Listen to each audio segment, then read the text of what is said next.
दीपक देता है रोशनी फैलाने की प्रेरणा, फलदायी वृक्ष देता है देने की प्रेरणा, मधुबन देता है महकते रहने की प्रेरणा, महान व्यक्ति देते हैं जीवन जीने की प्रेरणा। आओ प्रेरणा से दें हम सभी को प्रेरणा।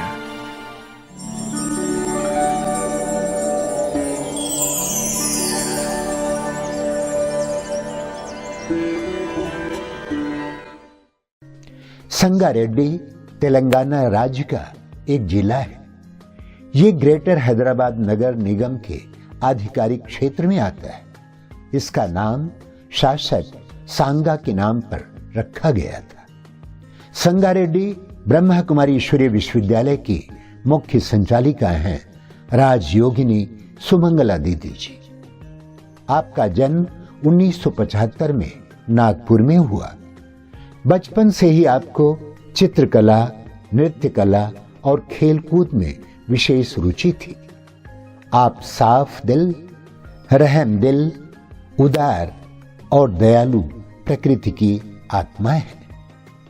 1980 में आपको मात्र 5 वर्ष की उम्र में ईश्वरीय ज्ञान की प्राप्ति हुई और 1986 में आपने अव्यक्त बाप दादा से ईश्वरीय मिलन मनाया।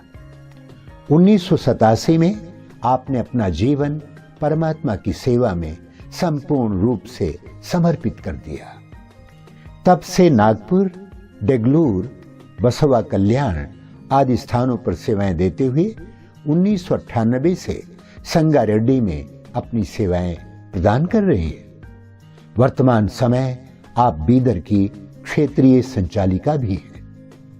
जन जन को ईश्वरीय संदेश देते हुए आपने अनेक कार्यक्रम आयोजित किए। दीदी जी के नेतृत्व में 3000 से भी अधिक विद्यार्थी ज्ञान योग से भरपूर हो अपना जीवन दिव्य गुणों से परिपूर्ण कर रहे हैं।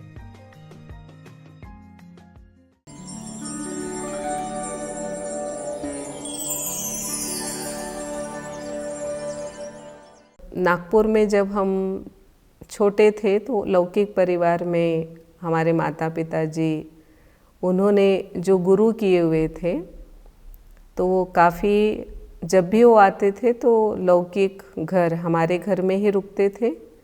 उनका घर में रुकना होने की वजह से हमको ईश्वर के प्रति कहिए या ड्रामानुसार या ऐसा ही मन बना रहा बचपन से कि हमको ईश्वर के लिए कुछ करना है, कुछ अलग जीवन जीना है। तो ये अंदर अंदर लगता था, प्रत्यक्ष रूप में बाहर बोलना नहीं हुआ। फिर हमारे माताजी ने देह त्याग किया, फिर हमारे पिताजी हम दोनों बहनों को देखने लगे। तब मैंने उनको कहा कि मुझे जीवन में शादी नहीं करना है, मैं आपके साथ ही रहूँगी। और हमारे पिताजी जिनको गुरु किए थे उनके प्रति भी मेरा झुकाव था। मुझे इच्छा रहती थी कि छुट्टियों में मैं उनके पास जा कर के रहूं।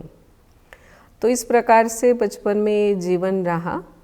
इसमें एक बहुत विशेष बात ये रही मेरे साथ, मुझे बचपन से ही एक ही सपना आता था और वो सपना था कि मुझे ब्रह्मा कुमारी विद्यालय के जो फाउंडर है प्रजापिता ब्रह्मा बाबा, वो मुझे स्वप्न में दिखाई देते थे आकाश में, और मैं भी उनके साथ आकाश में उनके बाजू में ही खड़ी हूँ बगल में, और उनके दूसरे बाजू में एक ब्रह्मा कुमारी बहन खड़े हैं और ब्रह्मा बाबा के ऊपर एक बहुत सुंदर लाइट ज्योति चमक रही है।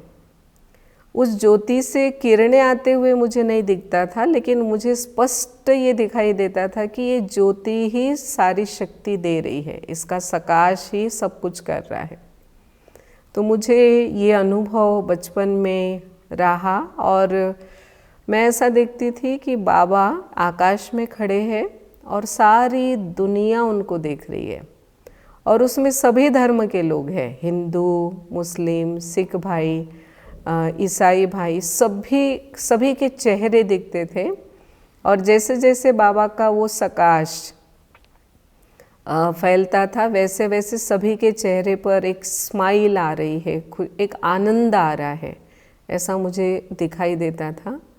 और वो ब्रह्मा कुमारी बहन बाबा को ऐसे अंगुली करके दिखा रही है, देखिए बाबा ये सारे विश्व की आत्माएं हैं।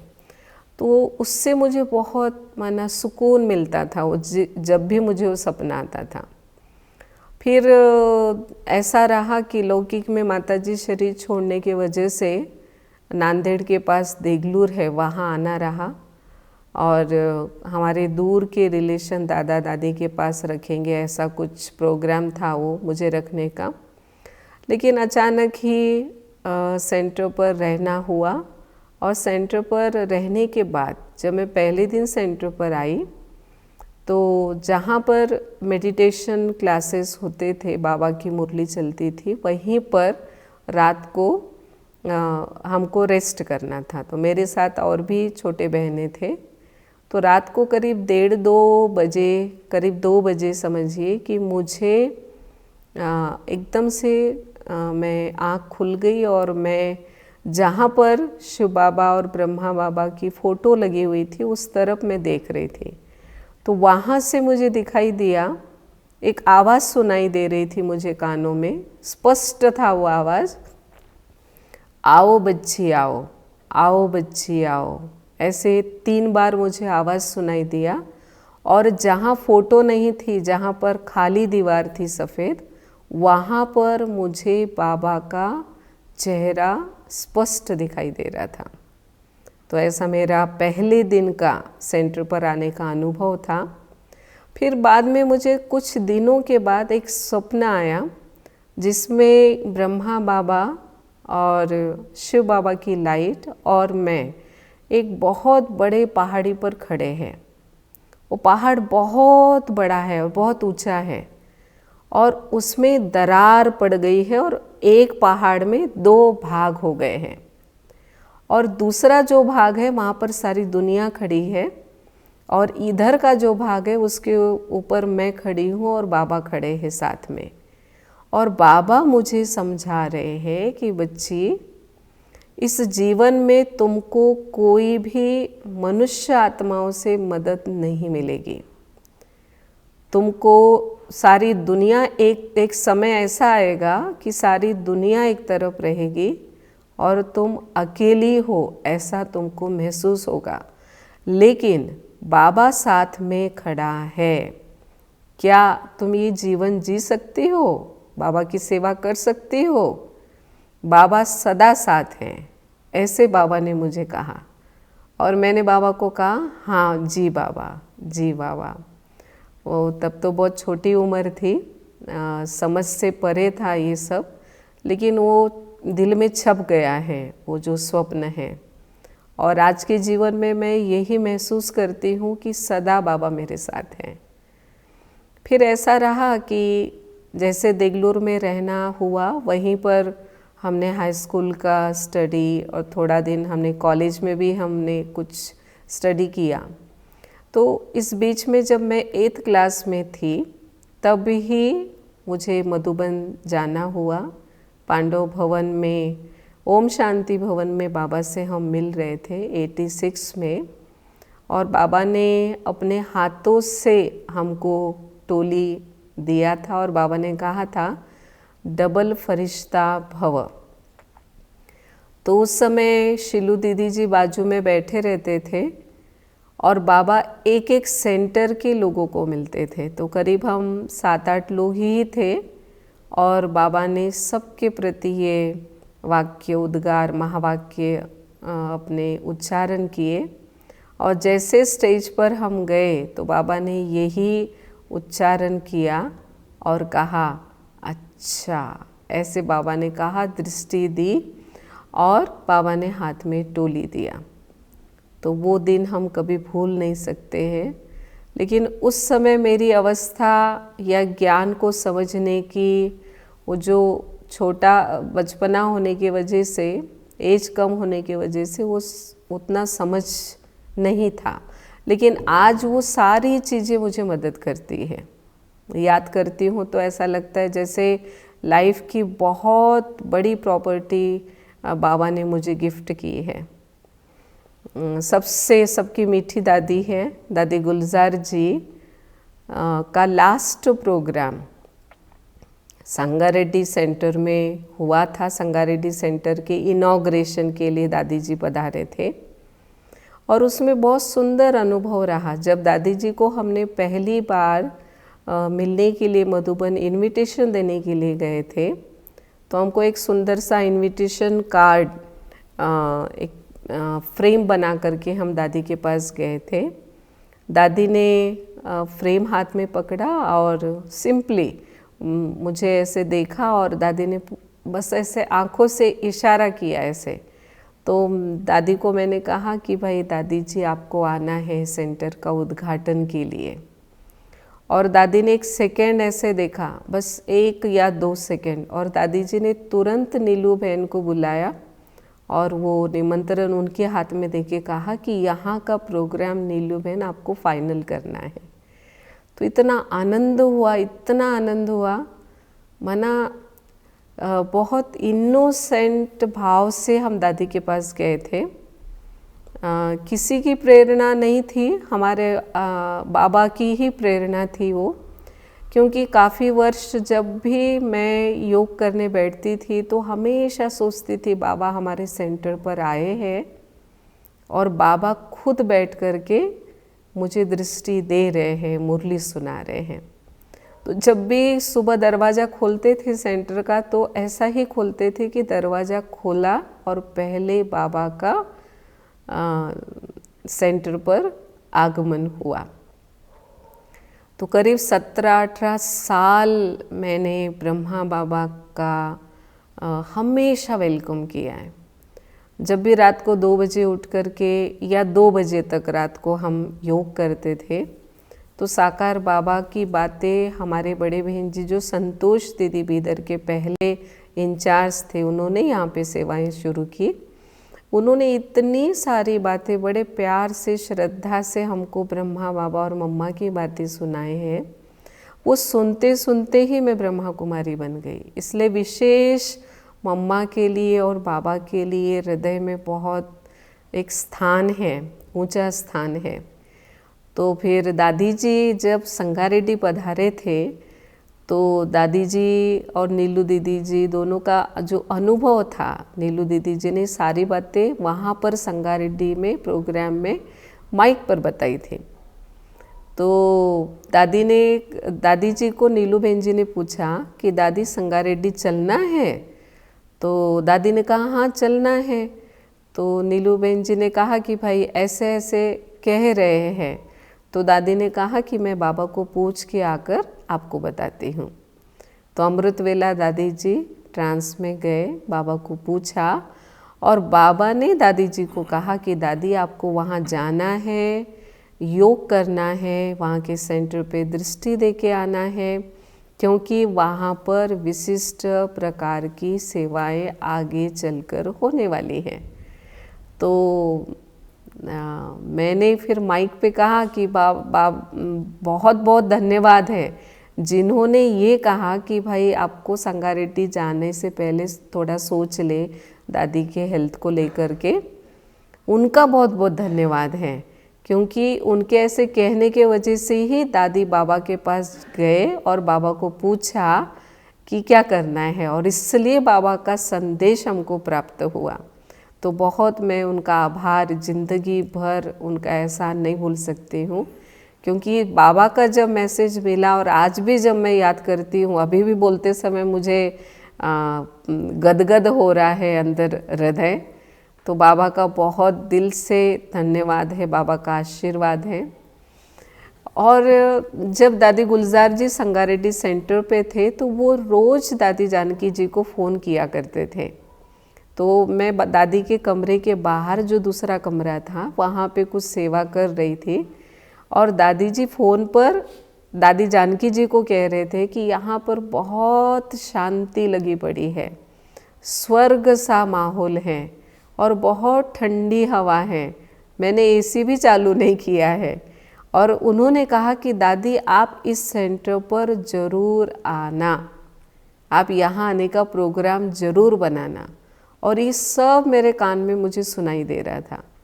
मुझे लगा कि बाबा मेरे झोले में इतनी बड़ी बात डाल रहे हैं, इतने बड़े दादी के मुख से निकल रहा है जो स्वयं भगवान का रथ है।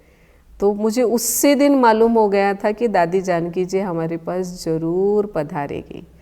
तो 2018 में बीदर में करीब हमने 15 एकड़ बाबा ने ज़मीन दिलाई है और दादी जी उस भूमि पूजन में दादी जी का आगमन हुआ बीदर में, और इतना सहजता से दादी ने हमारा निमंत्रण स्वीकार किया। और दादी रतन मोहिनी दादी जी भी वो भी बीदर सेंटर पर पधारे हुए हैं।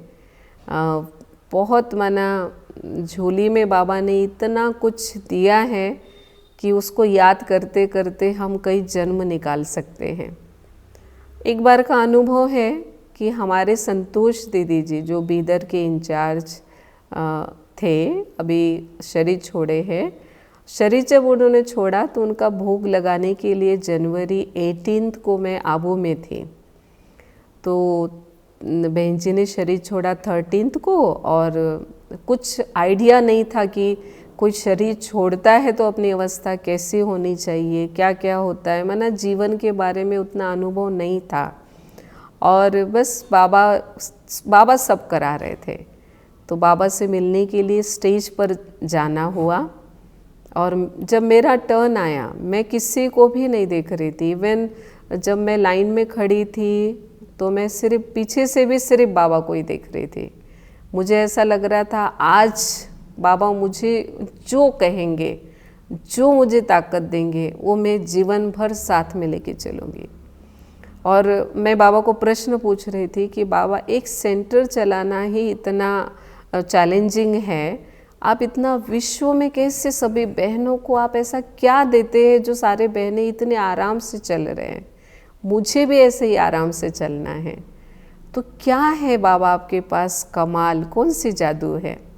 तो बाबा से बातें करते करते करते करते मैं स्टेज तक पहुंची, और मैंने बाबा को कहा कि बहन जी तो शरीर छोड़ चुके हैं बाबा, वो वापस नहीं आएंगे। दिल में मैं कह रही थी, और वो जहाँ है वो आपकी छत्र छाया में है, मुझे पता है, ये सब्जेक्ट क्लियर है, लेकिन मुझे आगे क्या करना है वो आप मुझे बताएं। तो मेरे जीवन का ये सबसे बड़ा अनुभव है कि मैं शांतिवन में डायमंड हॉल में बाबा के सामने खड़ी हूँ, और बाबा मुझे एप्पल हाथ में लेकर मुझे दे रहे हैं। मेरे हाथ को बाबा ने नीचे से पकड़ा है, ऊपर एप्पल पकड़ा है, और बाबा मुझे दृष्टि दे रहे हैं। और उसमें इतनी माना मेरे कान से, नाक से, आँखों से, पूरे बॉडी के रोम रोम में से इतनी गरम हवा निकल रही थी, इतना सर से पूरा ऐसा लग रहा था सारा कुछ बाबा ने पिछला फुल स्टॉप कर दिया है। क्योंकि एक बात थी कि मैं बहन जी का डेड बॉडी भूल नहीं पा रही थी, और वो मैंने बाबा के सामने रखा, और उसमें इतनी ताकत थी बाबा की दृष्टि में। माना मैं कैसे कहूँ कि एक बहुत बड़ा सुरंग है जिसमें से गोल्डन रेड कलर की किरणें बस आ रही है, और मैं अपने आप को कंप्लीट भूल गई हूँ। सिर्फ मेरी आत्मा मुझे स्पष्ट दिखाई दे रही है, और मैं उसके अंदर अंदर जा रही हूँ।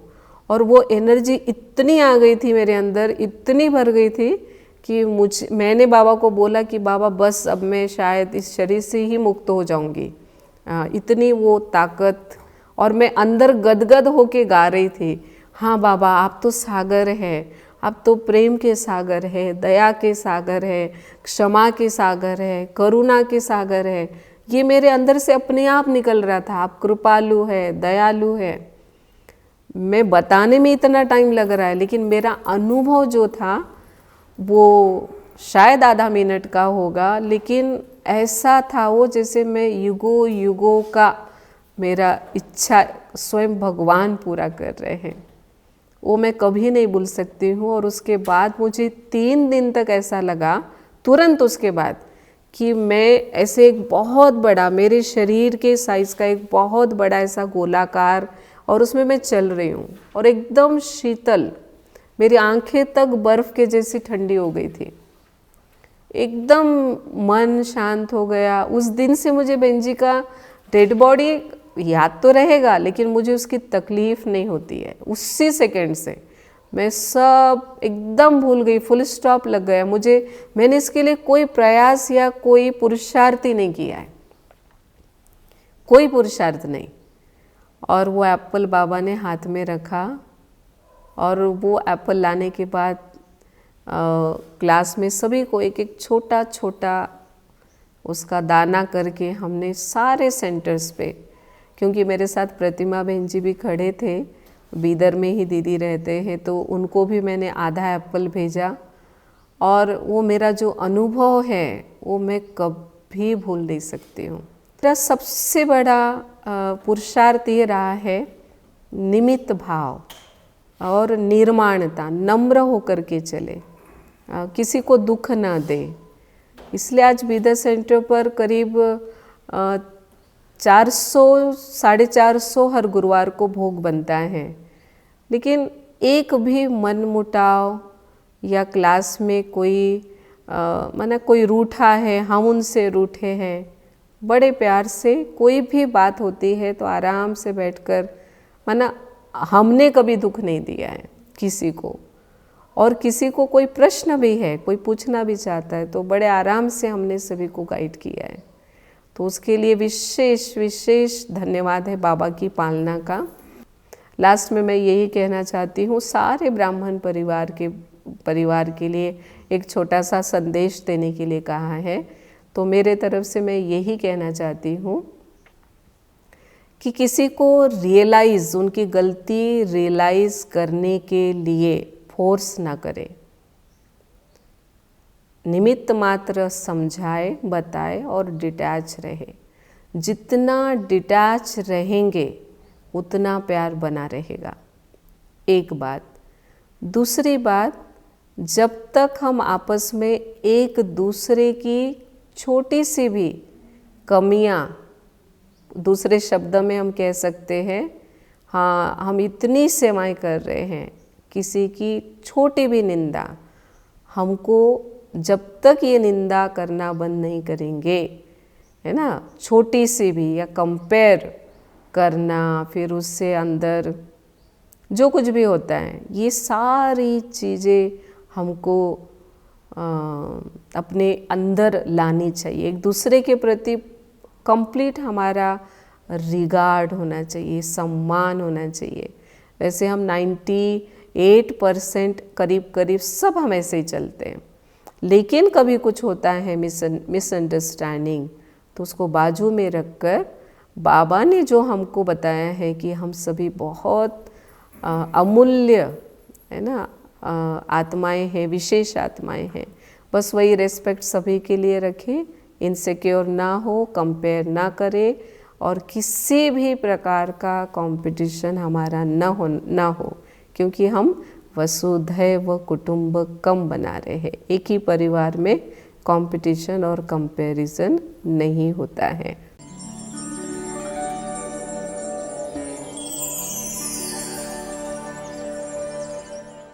अपना सौभाग्य समझती हूँ कि ऐसे निमित्त आत्माएं हमें मिले हैं, हम उनसे पालना लेते हैं। वैसे सुमंगला दीदी बहुत ज़्यादा अच्छे हैं, हम सभी की बहुत प्यार से पालना देते हैं और बहुत कुछ सिखाते हैं। वैसे सेंटर में आने के बाद उनसे बहुत कुछ सीखने को मिला है, जैसे कि कैसे हम दूसरों को मदद करें, बड़ा दिल रखें और अपने लिए और सभी के लिए सोचे। और बहन जी का दिल बहुत बड़ा है, कभी भी किसी की मदद करने के लिए पीछे हटते नहीं हैं, सबसे आगे रहते हैं मदद के लिए।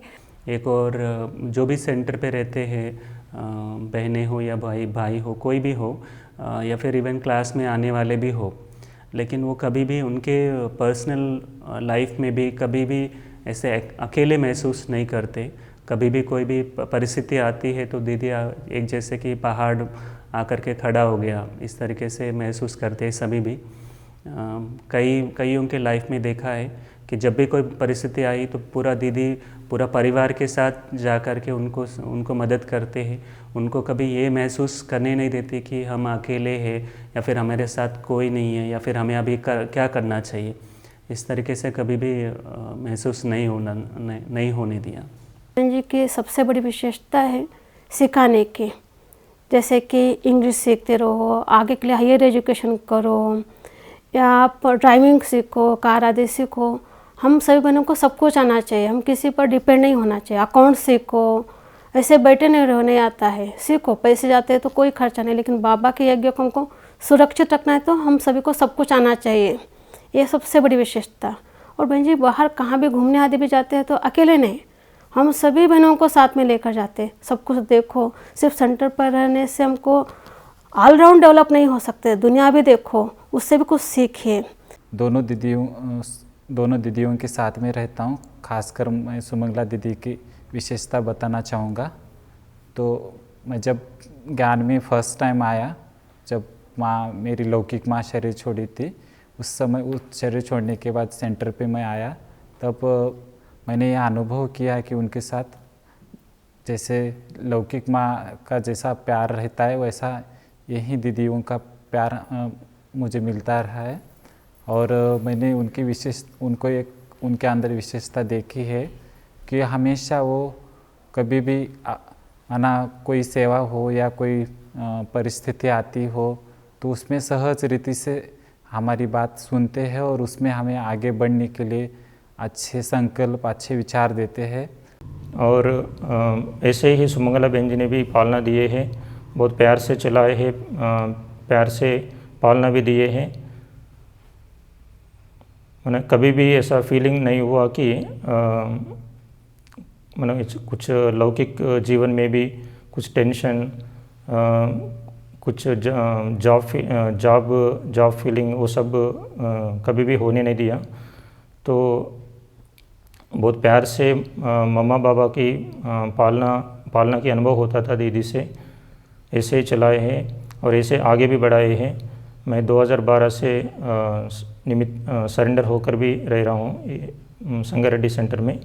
तब से दीदी ने ऐसे ही चलाई, ऐसे आगे बढ़ा रहे हैं। सुमंगला दीदी की विशेषताएं हैं, जब भी हम कहाँ ट्रिप पे जाते हैं तो वो हमें बहुत अच्छे से सबके साथ शेयरिंग करना सिखाते हैं, घुमाने के साथ साथ। और जब भी हम सभी सेंटर के मिल के जाते हैं तो दूसरे बहनों के साथ रहने के लिए बोलते हैं, ताकि उनकी भी विशेषताएं और कलाएं हम अपने जीवन में भी लाने के लिए सिखाते हैं। और साथ साथ हमें ज्ञान योग कराना, बहुत इजी से करना, कैसे उसको हल्का होके करना, वो सिखाते हैं।